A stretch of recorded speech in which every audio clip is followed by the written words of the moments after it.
느헤미야 5장은 백성의 원통함과 느헤미야의 대처 방안을 보여줍니다. 오늘 본문 앞부분은 백성들 중 남자들이 아내와 함께 원통함을 호소하며 유다 사람들을 원망하였던 일을 다룹니다.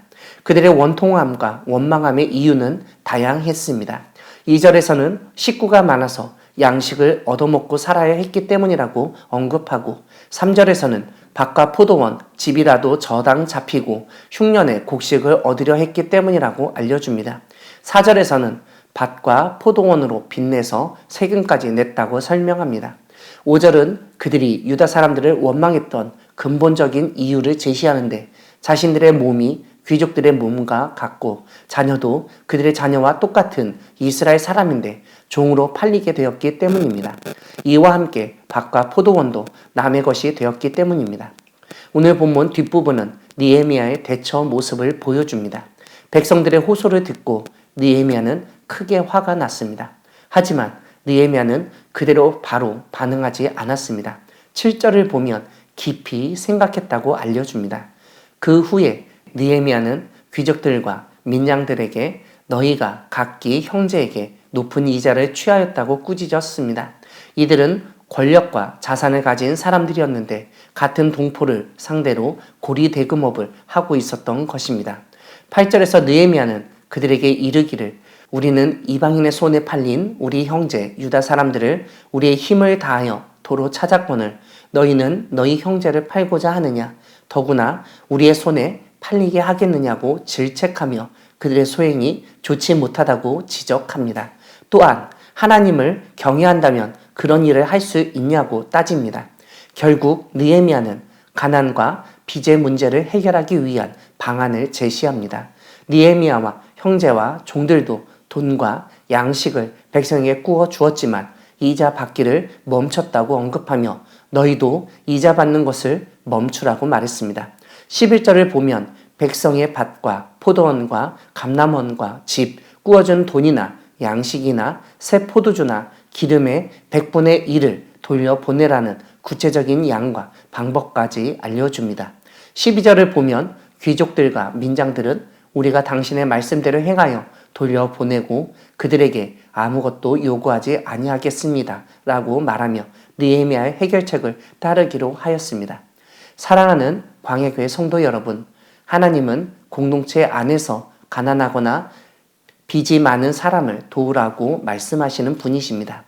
우리 주변에서 경제적으로 어려움을 겪는 사람이 있다면 최소한의 생계를 이을 수 있도록 도울 수 있어야 하겠습니다. 우리가 잘 아는 것처럼 구약 성경의 율법은 이스라엘 백성 중에서 노예는 7년마다 그리고 희년법도 있어서 토지도 50년 후에는 완전히 돌려주게 되어 있었습니다.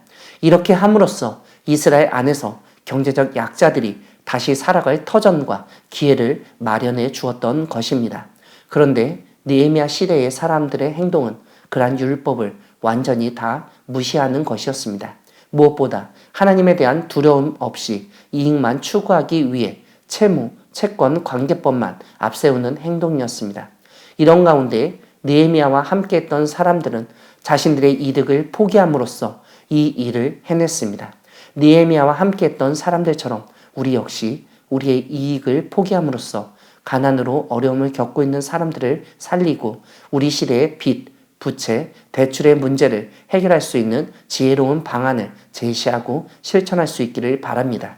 무엇보다 오늘 본문은 느헤미야가 이뿐만 아니라 다른 면에서도 얼마나 근검하고 솔선수범하였는지를 알려줍니다. 유다 땅 총독으로 세움을 받은 때부터 즉 아닥사스다 왕 제20년부터 32년까지 12년 동안 느헤미야와 형제들이 총독의 녹을 먹지 아니하였다고 알려줍니다. 여기서 녹은 녹봉, 즉 월급, 임금을 말합니다. 12년 동안 월급을 안 받았다는 것이 무척이나 놀랍습니다. 사실 월급을 받지 않으면 다른 곳에서 그에 상응하는 생활비를 조달해야 하는데 느헤미야는 그것을 자신의 재산으로 감당했던 것입니다. 어찌 보면 총독으로서의 특권을 포기한 것입니다. 당연히 받아야 한다고 여기던 것을 포기하였던 것입니다.